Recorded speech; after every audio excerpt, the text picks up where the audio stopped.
আসসালামু আলাইকুম রহমতুল্লাহি ওয়া বারাকাতুহু। সম্মানিত ভিউয়ার্স, কেমন আছেন? আশা করি সবাই ভালো আছেন। তো ভিউয়ার্স, এখানে দুইটা সেন্টেন্স দেওয়া আছে, সেটা হচ্ছে কি, কেক কে আনছে। কেক কে আনছে, উত্তর এটা হচ্ছে প্রশ্ন, আর উত্তর হচ্ছে আমি আনছি। ঠিক আছে? তো এখন বিষয় হচ্ছে কোনো বাক্যের মধ্যে যখন প্রশ্ন করতে হয় তখন সেই যে প্রশ্নবোধক যে শব্দটা, এটা সবসময় শব্দের প্রথমে দিতে হয়। এখন দেখেন উপরে এখানে যে বাক্য, সে বাক্যে আছে কেক কে আনছে। তো এখানে যে প্রশ্নটা কি দিয়ে শুরু হয়েছে, প্রশ্নটা হয়েছে কে দিয়ে, কে দিয়ে।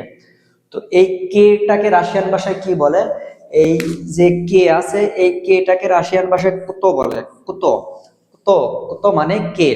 কুতো, কুতো মানে কে। এখন বিষয় হচ্ছে কে আনছে কেক, তাই না?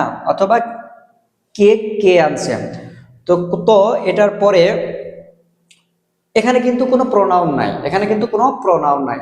কে কেক আনছে, যেহেতু প্রোনাউন নাই, সো প্রশ্নবোধক শব্দের পরে ভার্ব বসবে। যেহেতু প্রোনাউন নাই, যদি প্রোনাউন থাকতো তাহলে প্রশ্নবোধক শব্দের পরে প্রোনাউনটা বসতো। যেহেতু এখানে প্রোনাউন নাই, সো প্রশ্নবোধক শব্দের পরে ভার্ব বসবে।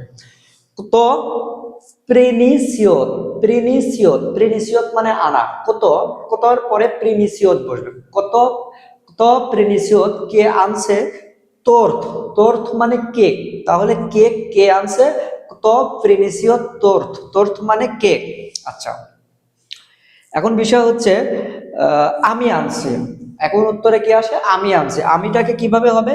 ইয়া মানে আমি, প্রিনিসু। তো দেখেন তোর ক্ষেত্রে প্রিনিসিয়ত বসছে, আর প্রিনিসু বসছে আনছি। যেহেতু আমি, ইয়া প্রোনাউনের ক্ষেত্রে আনছি, আমি আসবে।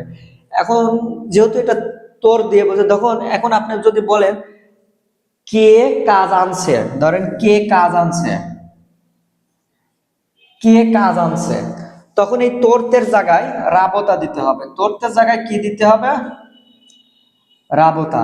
ধরেন কে টেবিল আনছে, টেবিল, ধরেন টেবিল, টেবিল, কে টেবিল আনছে, তখন এই তোরতের জায়গায় আপনি স্টল দিয়ে দিলেন। স্টল মানে টেবিল। ধরেন আপেল, আপেল, আপেলকে রাশিয়ান ভাষায় কি বলে? ইয়াবলাকা। আপেল, কে আপেল আনছে, কে আপেল, কে আপেল আনছে, তাহলে আপেলের জায়গায় আপনি কি দিবেন? ইয়াবলাকা। ইয়াবলাকা, ইয়াবলাকা মানে কি? আপেল। ধরেন কে কলম আনছে, কলম, কে কলম আনছে, কলম, কলমকে রাশিয়ান ভাষায় কি বলে? রুস্কা। রুস্কা মানে কলম। তো এখান থেকে আমরা কিন্তু অনেকগুলো শব্দ শিখে গেলাম। কি কি শব্দ? তোর্থ, তোর্থ মানে কেক। রাবতা, রাবতা মানে কাজ। স্টোল, স্টোল মানে টেবিল। ইয়াবলাকা, ইয়াবলাকা মানে আপেল। রুস্কা, রুস্কা মানে কলম। ঠিক আছে? তো আপনি কত প্রিনিসিয়ত, এখানে যে কোনো একটা বসায় দিলে হবে। এখন ধরেন আপনি যেটা আনছেন সেটা বসাই দিবেন, বাস, এনাফ। সবাই আশা করি বুঝতে পারছেন। যখন উত্তরে আসবে তখন ধরেন আমি যে আনছে সে বলবে যে আমি আনছি, তখন আপনি উত্তরে বলবেন ইয়া প্রিনিসু, আমি আনছি। এখন আপনি যদি বলেন ইয়া প্রিনিসু তোর্থ, তাহলে এখানে যদি আপনি তোর্থ দিয়ে দেন, এখানে যদি আপনি তোর্থ দিয়ে দেন তাহলে হবে ইয়া প্রিনিসু তোর্থ, আমি কেক আনছি। ইয়া প্রিনিসু রাবুতা, আমি কাজ আনছি। ইয়া প্রিনিসু স্টোল, আমি টেবিল আনছি। ইয়া প্রিনিসু ইয়াবলাকা, আমি আপেল আনছি। ইয়া প্রিনিসু রুস্কা, আমি কলম আনছি। তো প্রশ্নগুলো কিভাবে করতে হয়, উত্তরটা কিভাবে দিতে হয়, আশা করি সবাই বুঝতে পারছেন। এখান থেকে আপনারা 5টা শব্দ শিখতে পারলেন। তো মানে কি এটা জানলেন, প্রিনিসত মানে আনা এটা জানলেন, ইয়া মানে আমি এটাও জানলেন। তো মোটামুটি এখান থেকে কিন্তু অনেকগুলো শব্দ আপনাদের জানা হয়ে গেল। এখন বিষয় হচ্ছে আগে আমি উচ্চারণগুলো লিখে দিতাম, যেহেতু এখন ব্ল্যাকবোর্ডে করাই, সো এখানে উচ্চারণ লেখার কিছু নাই, আমি হাত দিয়ে ধরে ধরে বুঝাই দিতেছি।